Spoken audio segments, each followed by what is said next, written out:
Good morning, guys. Welcome to Career Counseling Online. It has been always seen that we are into habit of waiting for the right opportunity.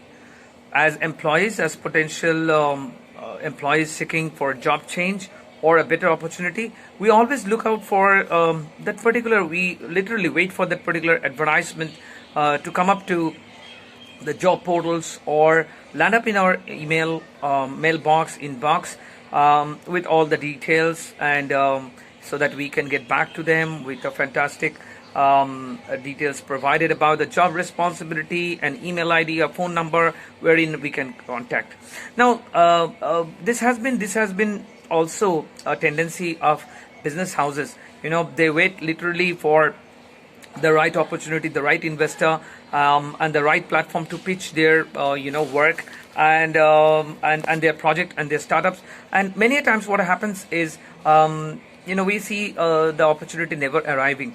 Right, for employees, see, you need to understand one thing, that there are many organizations which do have vacancies, which do have projects to get completed, but never advertise outside, because first thing is they have a very strong IJP in position, like they prefer recruiting or moving their internal employees first into a new position that they might be working on, or that might have evolved over the time with due to the process change or technology change and so on. So a majority of the companies, I can quote my experience from HP.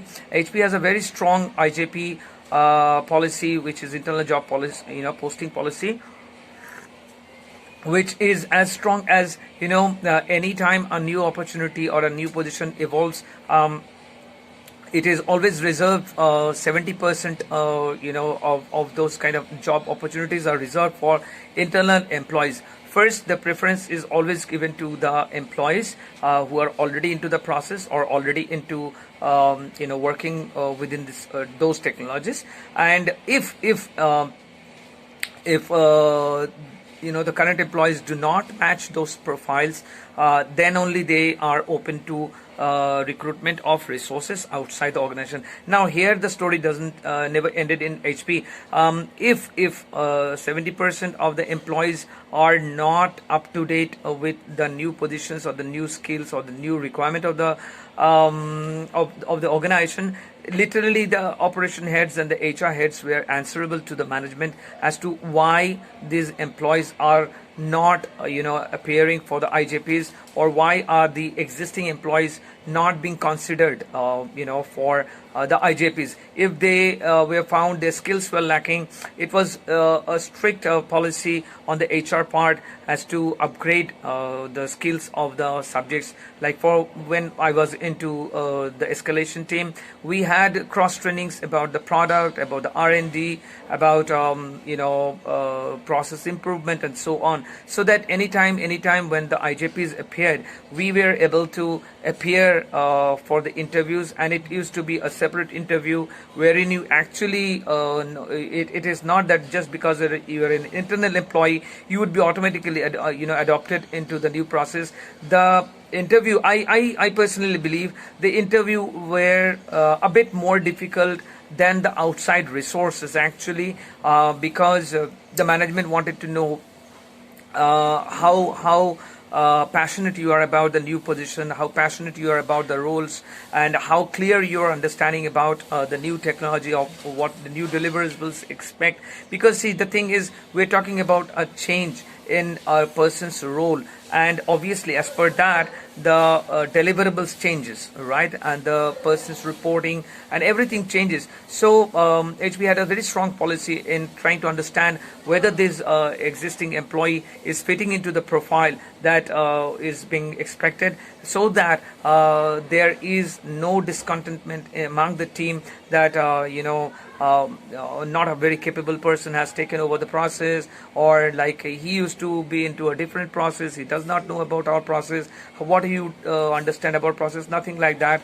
So that's the reason there was constant training, there were constantly technical training, process training, elocution training, voice and accent training, and so on. Because I have seen many a times wonderful engineers who were taking care of escalations much better than any others. They moved into quality, and many moved into content development. Many moved into quality of the conversation of the engineers with the clients and so on. Many moved on to legal department also, wherein the clients' rights were much better understood, how we can work on those rights and limitations and deliver the best. So the thing is, there were constantly movement, and it never appeared that the employee had to look for a job change outside this organization. It doesn't mean that organization, no employees left HP and joined any other organization, but the attrition rate was pretty low in the sense like people were happy moving within the process, people were happy moving within the departments, and they were constantly being interviewed upon and so on. So guys, the first step I believe whenever you're looking for a job change is to know your strength. You need to understand, see each, I mentioned earlier also, each and every responsibility, the new responsibility which pops up within an organization involves new skill sets, new understanding, a fresh understanding of a different process altogether, which you might not be working within. Like if you were writing codes, it would be absolutely difficult for you if you do not understand quality parameters in terms of software development or legal litigations in terms of customer experience. So the moment you are appearing for a new position or a new role within the organization, expecting a job change, you need to first ascertain, it's a time of introspection wherein you understand sadhamat, which we call sadhamat is your own capability of delivering anything within your limitations. See, everybody has their own limitations of understanding certain things, right? Some understands technology much better than others, some understand litigations much better than others, some are good in development of content. So you need to do introspection as to what you are good into and how that goodness is aligned to the new roles and responsibility which has popped up. Just because a new role has popped up and just because you have completed a couple of years, you appearing for that IJP is not going to land you up in that job. Second thing is, even if you're looking for a opportunity outside the organization, you need to understand that this new role or responsibility will not only take into consideration your number of years of work experience, it would consider your know-how of those skills which would be required to deliver that particular role and responsibility. You need to understand that that position will expect from you an out-of-box experience, a fresh look of the process. The management will have a lot of expectation from you in terms of how things could be made better, and they are absolutely not wrong in expecting so. Just as you expected, let's say a better perk, a better salary, a better job responsibility, the employers are also looking at you as to what goodness are you bringing for them, what betterment are you bringing for them, what profit are you bringing from them, because that is how they understand your strength. Because when you are confident about something, your deliverables or your new skill sets, let's say you learn new skill sets, new technologies, and you want to apply that. See, it's not about you just knowing it. The management wants to see how better you can put your knowledge in alignment to the process in making it better and delivering better results. So once you are clear about your strength, as to your understanding of the process, about what is being expected from the role, you should approach the management, you should approach even outside organization also, wherein your new skills can be put on use. Because if that is not done, majority of the time we have found that the employees are very unhappy, are very disengaged. Now the thing is, we need to understand 70% of the working population is unhappy today, and this is not me saying, this is the Forbes report saying, this is the economic time study report saying that 70% of the working environment, working population is unhappy, and they feel disengaged, they feel discontinued, and they don't feel contributing enough. Now this is this is one aspect which makes them feel such a way. When they have certain skill sets, and yet those are not put into use, and they are constantly delivering what they've been delivering past 3 years or 5 years, so they get into a mundane kind of cycle wherein they feel not very contributive. Now the thing is, you cannot laze around, you cannot just have that honeymoon period always going around. Sometimes or others, this call arises wherein you ask your question to yourself, like, as a professional, what am I doing? Am I adding value to the organization? Am I adding value to my own career? Am I bringing in betterment in my life as a professional? See, when those questions arises, you will find it very difficult. You will find yourself in a very depressive mode when you see that your skills are not put into use. And that's the worst part, because when you do an ascertain and there are certain things in the organization that you can change, or there are certain ways of doing these things wherein you can use the skill, yet the process is suffering, yet you are suffering because of the process, because these skill sets are not being put on use. That is a very difficult situation for any employee, and depression creeping on into your personal and professional life is very obvious. So guys, first thing is, you need to ascertain your strength, and you need to ascertain your potential about your deliverables. Second thing is, see, the many a times we have seen that candidates or professionals update their CV, update their profile, and they blindly send it across to all the HR emails that they might lay their hands off. Now you need to understand, an HR organization or an HR professional who's dealing with programmers might have certain skill sets on their part to understand programmers better, right? That particular HR professional or particular HR agency or an organization might not be the right platform for you to send your CV, so that in the long run they can do an ascertain, they can do a judgment about your resume, about your profile, and put you accordingly into the required position. Because one who understands programmer much better, that person might not have a better understanding of what kind of requirement or what kind of skill sets are required for a quality assurance, or for a content management, or for a voice and accent training, or for improving the process.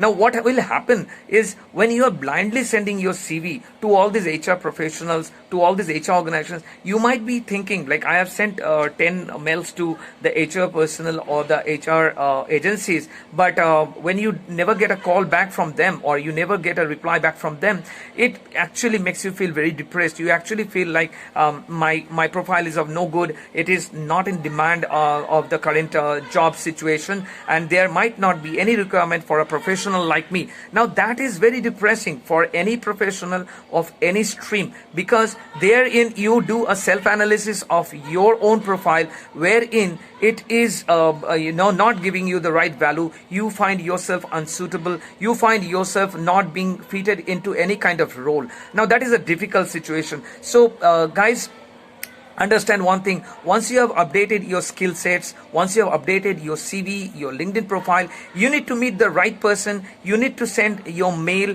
to that right kind of professional, to the right kind of organization wherein those skill sets are required. Blindly sending this CV or blindly giving a call is not going to land you up into any kind of interview. It is just going to increase your frustration and depression, nothing more than that. So you need to understand one thing: once that CV is updated, once that skill set is updated, once everything is in place, you need to write to the right person. You need to get back to the right person. Talking to the right person, mailing the right person, also very important. I would suggest, please do a bit of research about whom you are sending, which organization you are sending, which HR personnel you are sending, and the kind of profiles these HR agencies are handling. Accordingly, if you send your CV by modifying your CV according to the roles and requirements, the chances of you getting a call is much higher. Else, if you are blindly sending it, even the HR professionals also understands, the organizer also understands that you're just shooting in the dark. You're just trying your luck out, and you're just like there might be 50 other organizations or 50 other professionals whom you have sent this. So that shows your lack of focus. That shows lack of your understanding about your own skill and about the current requirement in the market. When that happens, it gives a very vague idea about you as a professional. It does not show you as somebody who's very focused, who's somebody's doing the research, who's someone who's working on on literally moving ahead into the career ground. Because when you're blindly sending your mail to somebody who does not even handle your kind of profile, or an organization wherein your kind of profile there is no requirement, it's just that you're taking a chance. So HR professionals, or be it any organization, they never like those kind of professionals who are just taking a chance, who are just working on the dark, just trying their luck out. So guys, make sure that you send that mail to the right kind of person. You do a bit of research about the organization you're sending the mail, about the HR professionals you're sending the mail. You make sure that you do a follow-up call. If you receive a mail, please reply back instantly, thanking them and for taking out the time and going through your profile. Even if they mention that there is no current profile open, it is absolutely necessary professionally, as an etiquette, we would say that you get back to them with a mail, thanking them for their time, thanking for your CV being reviewed, and thanking for going through your CV. You might end up that mail asking for an advice as to presently there might not be a requirement for a profile like yours, but you are open towards movement, and you are open to a job change, and for future openings you would like to be considered. Also, if you could just ask them also as to what are the kind of profiles which aligns to your profile, and what kind of skill sets which might be looked upon or considered upon. See, that gives a very clear message to those organizations that here we have a resource or a potential candidate who's open towards learning, who is not, though we have mentioned that there is no job position right now, but still this person wants to know more about a profile, more about the skill sets which are involved and required in our organization, and is ready to upgrade. So that shows as a potential resource who's open towards learning, and any kind of organization would really appreciate to have a resource like that. So second point is you need to talk to the right person, you need to meet the right person, and meeting the person in face-to-face conversation, whether it's a face-to-face conversation or through a Skype meet, a face-to-face meet is very important, because then you have a scope of showing your confidence, you have a better scope of interacting, showing your communication skills, showing your body language, and it gives a better image into the minds of the HR professionals or the organizational heads in assessing you as a potential candidate for a future position. Now, when that happens, see guys, one point another to be very crucial about is being very clear about your financials. See, many a times this is a very common question that you all have faced in part of your interview process, wherein you are being asked as to what is the kind of salary that you're expecting. See, I majorly find employees or candidates professionals giving a very vague answer. Right now, when you give a very vague answer, not being very constructive about what is being expected on your side, it gives one picture for sure that you are just trying your luck out. Like, the more the better, I mean, whatever it is, I am ready to go. See, when that happens, see, the organization also believes that there is something not working within your present organization. You must be frustrated, you must be depressed, or you might be angry. That's the reason you're leaving. Now, an organization, no matter even if the reason is right, they do not want to have a dissatisfied employee joining them, because majority of the time the reasons are not well defined, the employees are not very clear about, so the chance of getting the job is very difficult, because the employee is not clear about. So you need to understand one thing: when your goal and your skill sets and your financials, that is your expected salary, is all aligned, it gives a very clear picture to the employers. It gives a very clear picture to the HR professionals who's interviewing you, as to this person is very clear about what his skill sets are, what is demanded of this position, and that he believes that he can deliver. He's confident, and that is the reason he's asking for this bracket of salary. Now, please do a research of these days. A lot of sites are there wherein you can assess your profile as to the kind of salary which is prevailing in the market. I would say before just going for that interview, please do an assessment of the kind of salary which is prevailing against a kind of profile that you hold, against the kind of skill sets that you have, against the kind of position that for which you are appearing for the interview. When that happens, it gives a very clear picture to the organization that you are very streamlined in understanding what is demanded of the position, and you are clear about your skills as to like you can deliver those, and that is the reason you are clear about your demand, like what you are demanding. Because when you have the financial part taken care, you don't really have to bother about this part, and you can deliver much better. So that message has to go to the HR professional or the organization, that when your financial, the kind of structure that you are asking for in terms of base salary and other parts and other inclusive of all those part of the salary, they get a clear picture that you have framed it out all together. You have framed out your requirement, you have framed out what needs to meet that requirement, and you are in complete control of your understanding that, well, if I get this kind of a pay structure, I can take care of my family needs, my personal needs, and I don't have to bother, and I can just concentrate on delivering my best, which is best requirement for this position. So guys, work on this part also. Do a bit of research, get a better understanding of what kind of salary package is prevailing in the market. And I think when you go out with a very constructive answer, with a very direct answer about your skill sets, about about your confidence, and about the kind of expectation that you have in terms of your financials, it gives you much better picture. It creates a much better potential employee profile. So with that note, today I wrap up today, and well, guys, I leave you with this question, like, what would you think is better in terms of understanding your job responsibility which you are delivering currently, or the kind of role that you are applying for? So do you talk more about what you are doing right now, or do you go to this interview and talk more about what you can do more in the position that for which you are appearing for? Like, do you talk about the present deliverables only, or do you talk about the kind of change that you can initiate, the kind of improvement that you can bring, and the kind of potential that you have to bring overall benefit to the organization? With that note today, guys, do take care and have a wonderful weekend. And as I always mention, learn, contribute, and evolve. We meet again tomorrow.